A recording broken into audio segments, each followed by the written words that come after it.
Hey everyone, thanks so much for joining me. Today I have Latané Conant with us. She is the CMO of 6sense, which I'm a huge fangirl of 6sense. So I'm so excited to be talking with you today, Latané. Thank you for taking the time to chat with me. Yay, happy to be here. Love it. So the whole purpose of today's conversation is to really dive into some of the marketing trends that you're seeing for 2023, any advice you have for marketing teams, coming up with the recession and how to navigate budgets being Oh, yeah. budgets being cut, the whole drill. So do you want to just, let's start at a background of 6sense, the platform, who you are for those of you who don't know you, which would blow my mind for those that wouldn't. But do you want to just do a brief introduction of yourself and of 6sense? Sure. So I am Latané Conant, Chief Market Officer of 6sense. And 6sense was founded over a decade ago with this really profound idea that sales and marketing would be a lot easier if we just knew when people were ready to buy from us. We just knew that. And it sounds like such a basic question, but it was a pretty bold idea and pretty hard to actually derive when a B2B customer is ready to buy. And the reason it's hard is because so much of the journey is anonymous, right? They're not doing activities that are captured in your CRM for the most part, or even your map. It's anonymous website visitation. It's visiting your own site anonymously. Actually, based on our research, only 3% of website visitors fill out a form. So it's the combination of the activity but this huge swath of activity you don't know about. And that's not just done across one person, as we know, it's a buying team. So to be able to get a handle on that combination of data, it was a pretty huge problem to solve, to then be able to tell you exactly where in a buyer's journey a prospect is. But we did that. And that was the founding of 6sense, was being able to solve that big problem. Obviously, we've done a lot since then. So, we're always solving for new problems and providing new intelligence to our customers. So, is this even a good account for you to sell to? How many people do you need to, on average, reach out to? What's the best channel to use to reach out? I'm trying to think, what keywords should you use? What should you talk about? And then we've also built in like execution channels, because it's one thing to have the insight and know they're ready, but you need to make a connection. So you can automatically like run an ad or send an email or queue a sales call. So we've packaged this all up into one platform. So that's kind of what we do. We have about 1,400 customers all over the world, lots of different industries. And then I've been at 6sense now 4.5 years, which has been a wild journey. We've grown tremendously over that time period, which has been fun to do together. And I think what's been really interesting for me in my role at 6sense is I get to really be customer zero.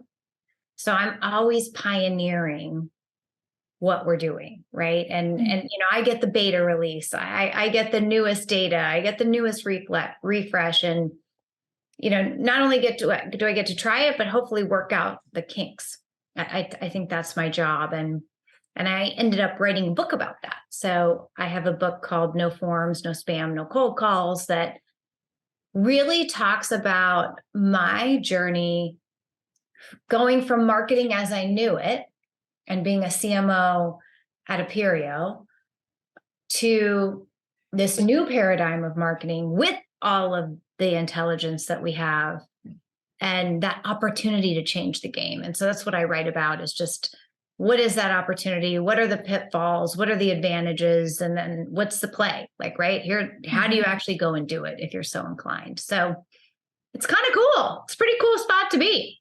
Yeah, I would say it's more than just kind of cool. Definitely is amazing cool. It's really, really phenomenal. And congratulations on being a published author. That's amazing. I will go buy that book. I'll be honest with you, I didn't know you had a book until I was doing the research for this podcast. And so definitely going to go purchase that and read that. And to my listeners as well, you guys should go support Latané with her book as well. Thank you. Thank you. Of course. With 6sense, so as I mentioned, I'm a huge fangirl. Can you talk about ways that your own team leverages the platform for the marketing plays, and whether that's ads or emails or the triggers that come and the notifications? What are some of like the insights that you can share with external marketing members on some like tips and tricks and best ways to use 6sense? Yeah, I think the most important thing is to start with your ideal customer profile, and a lot of people will bring in a fancy consulting firm, or maybe they'll do a lookalike model, or maybe they'll workshop their way to some kind of ideal customer profile. But the reality is, it's living, it's breathing. Companies are growing in size, companies are shrinking in size, companies are acquiring, companies are changing their hiring profile. And so really, really being able to have a platform that is always listening for accounts that meet your ideal customer profile, and over time looking at patterns to help you refine your ideal customer profile, I believe is the most profound thing we do. Agreed. Because that trickles into absolutely everything. That's what makes sure that our sales team can be successful, because they have good territories. That makes sure that my team doesn't waste any money, because we know the ideal accounts and contacts for us. So we overlay that ideal customer profile segment onto everything we do. An email doesn't go out, an ad doesn't get sent, a direct mail doesn't get sent unless it is an ideal account or contact. And so I talk a lot about like being a terrible bowler. And when I bowl, they put down the gutter things so that I can't, like, you're going to at least hit one pin, even if your roll is like terrible. That's what that ICP segment in 6sense does. You can do a webinar, like choose whatever you want to do. You're at least going to be pointing your precious research resources to get at least a couple pins down. So that's kind of the first like pro move. And then it's about, okay, great. So 6sense has identified all of these great new accounts and contacts for me, because we are essentially a data lake. Well, if you want to do anything to them, they got to get added to your CRM. Mm-hmm. Right. So then it's about automating that process of getting accounts added to your CRM, getting the right contacts added, and keeping that always on, because it gets old. Right. So that's the problem with like traditional data or like a list buy. Like the second you buy it, it's out of date. Mm-hmm. Right. It's like a new car. The second you drive off the lot, it's losing value. So, our method is always on, ICP, but then always on these enrichment plays that are making sure the right data is getting in your CRM, because so much of a sales and marketing team's activity is really like derived off that CRM. So that's another kind of nuance, maybe not sexy, but it's like important, but important. Yeah, but important. And then, the thing that I think is, I talk about, okay, so you have an ideal customer profile, but then you also have an in-market ideal customer profile. And the in-market ideal customer profile is your commercial opportunity right now. Mm-hmm. And you do not want to miss a commercial opportunity right now. We call them revenue moments. It's not a revenue year. It's not a revenue month. It's a moment. So then it's about really designing, particularly your outbound motion, to make sure that when an account is in market, you don't miss it. So we do a lot of triggered workflows, and we really run our outbound motion based on that, those revenue moments, and making sure that when we have a moment, we can take in all of the relevant behavioral data about that prospect, send an awesome, highly personalized outreach at the right time. It's the right account, it's the right contact. So that's kind of the holy grail of where a lot of what we do comes together. But But I think, gosh, I mean, I can go on and on. I think another thing I love about the 6sense approach is it really demands alignment between, it's impossible not to be aligned Mhm. with sales. And one of the things that we do every quarter is we have a segment for our one deals, because you want to see what was the pattern, right? And we, especially as you scale, if you're really a young company and you only have 2 or 3 deals, it's sort of hard to you know, really create a pattern. But once you get to some sort of scale, you can go by segment and see, oh, wow, it took us 15 active contacts to close an enterprise deal. So what does that mean for our place, right? Well, that means that we need to make sure that every step in the journey we're getting to 15, because we want to make sure we have as many deals as we can one. And so, really we do a lot around multi-threading and it being a marketing job and a sales job. So, persona specific ads, persona specific emails. The SLA for our outbound is not just to reach out to one person, but to reach out to at least 3, so that even the opportunities we pass to sales already have 4 or 5 engaged contacts. So that's kind of another thing that just helps, I think, us really operate as one team to optimize the efficiency of our go-to-market spend. I love that. Thank you for that overview. With that you mentioned persona driven ads and emails, what other plays have you found successful in your career that, when you think about some of the stuff that you've done that were successful for go to market or for marketing, what were some of your favorite accomplishments? Man, I I love all of the always on things we do with that I'm talking about in this, relative to 6sense, because it's sort of like I could be in, Fiji, which I'm not, so I'm not quite there yet, but, and they just are happening. Right. And Yeah.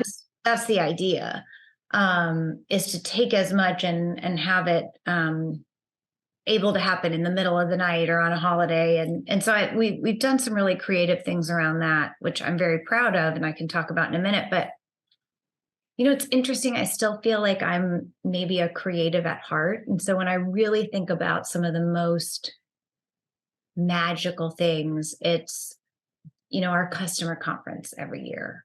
It's, and this year I really loved, the theme is breakthrough.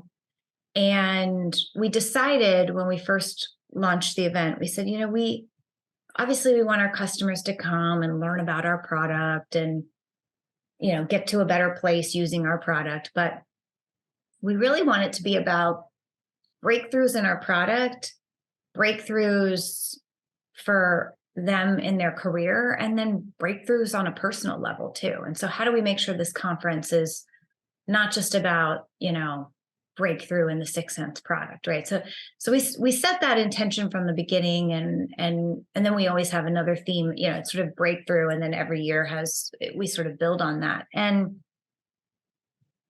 this last October was kind of an interesting time. It was like when, everything was in free fall and no one was saying recession, but it was looming, and that's when all the do more with less started to come around. And I said, well, how do I get up on stage and give a keynote where the title is Do No More with Less, trying to inspire marketers? Like, this is like, that just sounds so bleh, and so we came out with a theme that was Proceed with Confidence.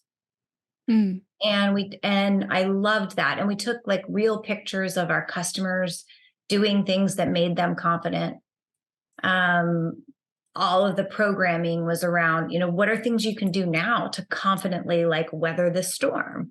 It wasn't being naive that there is a storm, right? But Right. how do we feel confident together as a community that we can weather it? And so it was a pretty magical event. And it was a theme, I think, that especially as a woman who, maybe not a woman, maybe that's the wrong thing to say, but as someone who maybe hasn't always felt 100% confident, it really spoke to me personally. Mhm. And I enjoyed sharing my story and my sort of struggles with confidence. And I think that resonated with our audience, along with the other programming at the event. Yeah, I can only imagine how well that would have resonated. Just you like talking about it right now to me, I'm like all up in my feels about it. I'm like, wow, like feeling confident doing this, being a confident marketer, a confident It's a person. big word. It's a Yeah. big word, you know, and Yeah. I think for me, it's a loaded word. Yeah. It's loaded with opportunity. Yeah. That's amazing. That's going to be a really big takeaway that I'm going to like take away in my heart for after this episode. So thanks for sharing that. And align with that recession and feeling confident theme that you were talking about, what are some of like the top 5 things or 3 things that you're seeing happening right now in the market that you think other marketers should try or should be aware of, or at least, start asking questions? Well, I think related to, so everyone's in a little bit of a different situation with the market. Generally speaking, though, as you scale and grow, you have to do more with less. So the whole do more with less is kind of like, for an experienced CMO, is not new, right? Like every year you have to do more with less. That is the expectation. And that's why when you look at marketing spend as a percent of revenue and you benchmark yourself based on your cohorts, like it goes down over time, you know? And so I think just knowing this is part of the game, right? That like something bad isn't happening to me that I have to do more with less. Like, no, that's what being creative and cool and like a great marketer is about, is what are the opportunities to do more with less. And I talked about some of them with the ICP and like that provides like those guardrails. But for us, some of the things that we're thinking about under the efficiency and the scale banner are, we're really, really leaning into generative AI, particularly related to our BDR team. And so we've pioneered a new product which actually helps look at all of the intent signal and all the behavior-based signal and write the first email. So the first email is the hardest email, right? And the first email is the one where you need to be as personalized as possible. So we're working to, use generative to get that first email, and it'll be human. For now, it'll be human in the loop. So it'll still get reviewed, but that'll give us that speed. I talked about capturing revenue moments. It made sure that we don't miss a moment. And make sure that we're relevant based on the signal that the prospect is giving us. And it allows us to actually scale up the level of personalization. So for the highest fit accounts, we want the experience to be 80% personalized. So we're really excited about that and how this optimizes the new paradigm for an outbound team. And then we're going to actually add more calling and more like personalized aspects, because a lot of the emailing and the back and forth emailing, actually the AI can do. The AI can read an email. The AI can respond. The AI can find an attachment. The AI can schedule a meeting. So how do we up level BDRs to be more having connections and things like that? So that's good. That's really fun. And we're going to be measuring our pipeline per BDR this year and looking to crush the benchmark that's out there. Mm. We're also going to be looking at generative in other areas like content production, as well as like ad copy testing and some things like that. So, but that outbound, like if we really nail that, which we're already seeing good early signs, that will be a pipeline game changer. Yeah, I can only imagine. Do you guys plan on documenting that journey of leveraging the AI and the generations and Yeah, okay. yeah, and we already have, and so we have, we have a couple success stories in play. So one that's kind of cool is like, you think about account, a lot of people think account based is 25 accounts, do everything super, make them an ebook, light yourself on fire, do independent research for them, blah, blah, blah, blah, blah. And that's fine. But I think of ABM maybe a little differently. I think it's as much who you focus on as who you don't focus on. And so kind of along those lines, the poor fit, weak fit accounts, I don't want them to have I don't want someone to come and request a demo and like not be able to get a demo. Like that's bad. But at the same time, I have a limited amount of MDR resources. So we've been able to use AI to have, for poor fit accounts, they still, have a good, fast response times and all of that, but it's very little like human intervention. So that's been a great, use case for us. And there's some additional qualification because sometimes they actually are a great fit account. There's just some extra things that we need to figure out to make sure. And so that's been good. The other one is we launched a new product, or we bought a company, and that was a new product. And so we've been able to, for that product line, kind of end to end, create an outbound motion actually. So, as we see the account behavior increasing and getting to the point of being what we would call qualified, we buy the contact data again in the moment.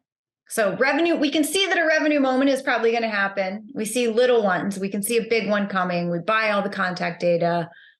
And then rather than, our outbound team initiating outbound, actually that conversational email AI initiates outbound and gets meetings booked and things like that. So that product line is now like totally low touch. And so that's been live, I don't know, 3 weeks. So we'll see. but these are the kind of things that are like, it's happening, like it's all happening right now. And that's so exciting. Yeah. And I love that you guys are like testing it and figuring out what works. And if you guys document, we have to. I love it. I look forward to following that process. I don't know if you're going to share with that on LinkedIn or if you're going to do specific articles or podcast about it, but yeah, I would love to follow that. Yeah. The last question that I have for us today, you talk a lot about 6sense ensuring that marketing and sales are aligned. And you talk a lot about the partnership with the outbound motion. You were just talking about the AI generative, right? How have you gone about building, in addition to the platform, right? Because the platform in and of itself helps with that because you have to always be in sync and those triggered notifications, right? It's kind of almost inevitable that you need to have that relationship. But for those who maybe just bought 6sense or are looking on how to get started, what are some recommendations that you have that the marketing champions should be doing today to set up that alignment between marketing and sales for the implementation and rollout of 6sense? I think from the get-go, defining your metrics are important. If like I see a lot of folks that still have a leading indicator around form fills. And, you might get more form fills, but from a percentage perspective, you're probably going to have about 3% of your web traffic form fills. Maybe you get yourself to 3, maybe you crush it and you're 4 or 5. Let's just call it 5. You're like amazing. You're the best at conversions ever. What about the other 95? And so having a good way to measure that impact is really important. So I always recommend, and it kind of goes back to that ICP segment, Mm. like your website is your storefront, right? If Target wants to make more money, they need to get you to target.com, or they need to get you in with the basket, going down channels, going down different, aisles, right? Same in B2B. And so step one is, especially when you think about advertising and search and all the things, we spend so much money, time, effort, content to get people to our website. What a shame that you only know about 3 to 5%, So I always say start with like measuring your ideal customer profile web traffic. That's your highest level. Now, that's not going to get you any money. That's not going to pay for the programs you want to do, right? We haven't closed one deal, but that's the first leading indicator, and I think sometimes people miss that by just focusing on form fill, because a lot of the 50% of our form fills are not even people we really want to talk to. So if that was my measure of success, it sounds a little silly, right? So that's the first segment and measurement I like to set up. The other thing is like, okay, we get them to our website. How do we get them to be ready for a meeting? So that's marketing's next job. Mm-hmm. I need to get them ready, primed and ready to take a meeting. And so, we quantify that as a 6sense qualified account, which is all about all their behavior, anonymous and known. And so, I can see for my tier 1 accounts, I can see, first half of the year, I got 80% to 6QA. That's pretty good.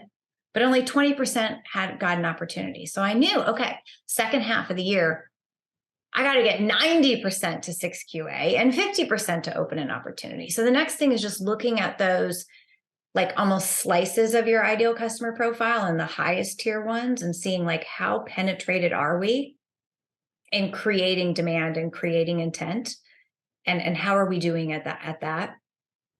So that's important to set up. Then I think it's really important to set up, okay, so we have a 6QA, we have a revenue moment. Did we do the right things?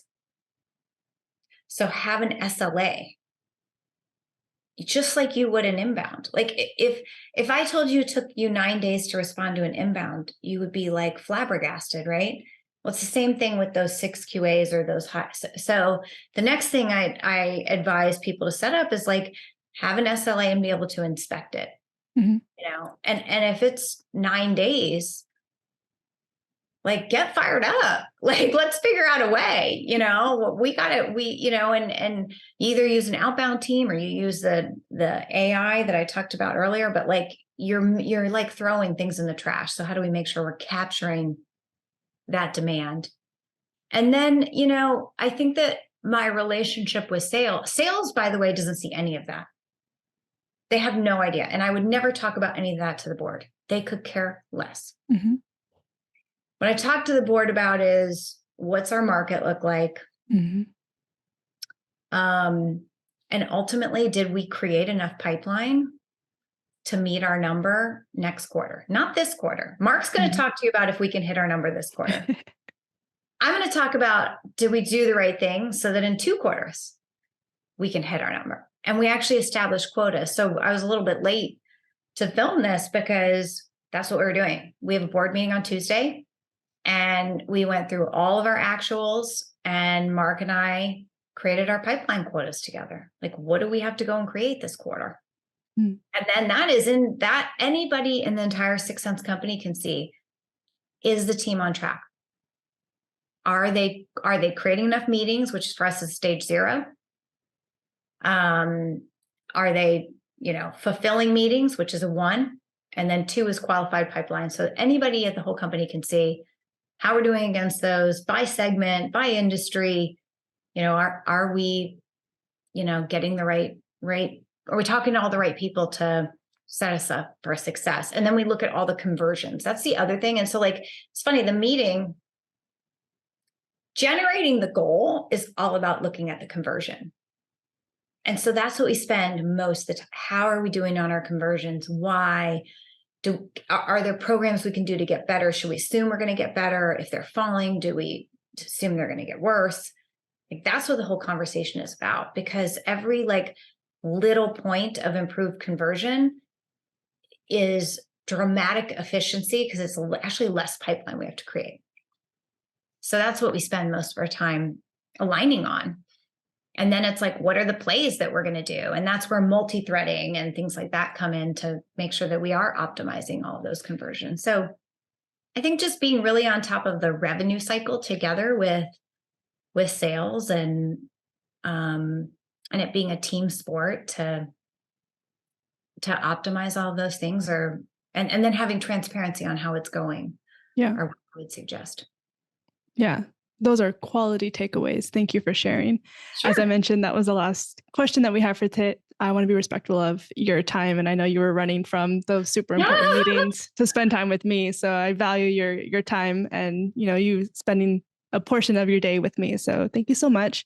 Where can people find you, reach out to you, get in contact with you? Yeah. So I'm on LinkedIn. So connect, send me a note. Always love to talk to other marketers and salespeople in B2B. If you're interested, check out the book. People seem to like it. There's a certification on it too. Amazing. Yeah. So a lot of this things around the pipeline quotas and some of our plays are all documented in the book. So check that out. But yeah, those are probably the best places to find me. Amazing. Thank you so much for sharing that. That is all the time that we have for today. So thank you, Latané, for spending your portion of your day with me. Oh, thanks, Janelle. Honored to be here.